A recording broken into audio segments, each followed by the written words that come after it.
സുഗന്ധവാഹിനി അമ്മേ നിൻ സുതനെ വാഴ്ത്തുന്നു.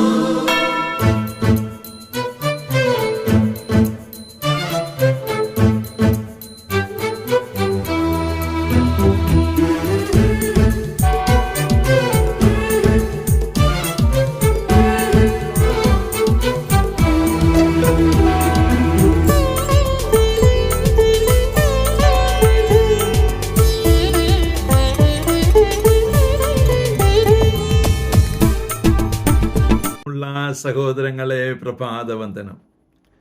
ഇന്ന് ഈശോ അപ്പം ഒക്കെ കൊടുത്ത് മലയിലേക്ക് പോയി പ്രാർത്ഥിച്ചതിന് ശേഷം ശിഷ്യന്മാരെ പറഞ്ഞു വിടുന്നു. പിന്നീട് ശിഷ്യന്മാർ അപകടത്തിൽപ്പെടുന്നു. അപ്പോൾ ഈശോ വെള്ളത്തിൻ്റെ മുകളിലൂടെ നടന്നു വരികയാണ്. നടന്നു വരുമ്പോൾ പത്രോസിനൊരാഗ്രഹം ഒന്ന് നടന്നാൽ കൊള്ളാമെന്ന്. അങ്ങനെ പത്രോസ് ഈശോയോട് പെർമിഷൻ ചോദിച്ച് നടക്കുകയാണ്. ഈശോയ്ക്കിട്ട് നോക്കി നടന്നപ്പോൾ അവൻ വീണില്ല. എന്നാൽ അവൻ കൊടുങ്കാറ്റിനോട്ട്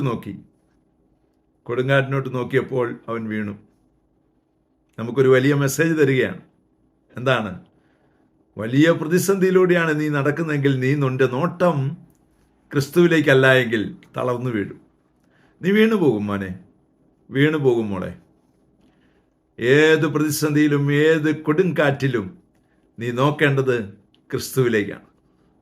ക്രിസ്തുവിലേക്ക് നോക്കിയാൽ നിനക്ക് ലക്ഷ്യമുണ്ട്, നിനക്ക് പ്രത്യാശയുണ്ട്.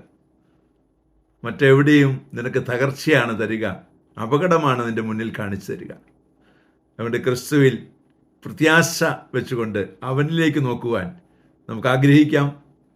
അങ്ങനെ ഈ ലോകജീവിതം അനുഗ്രഹപ്രദമാകുവാനുള്ള കൃപയ്ക്കായി പ്രാർത്ഥിക്കാം.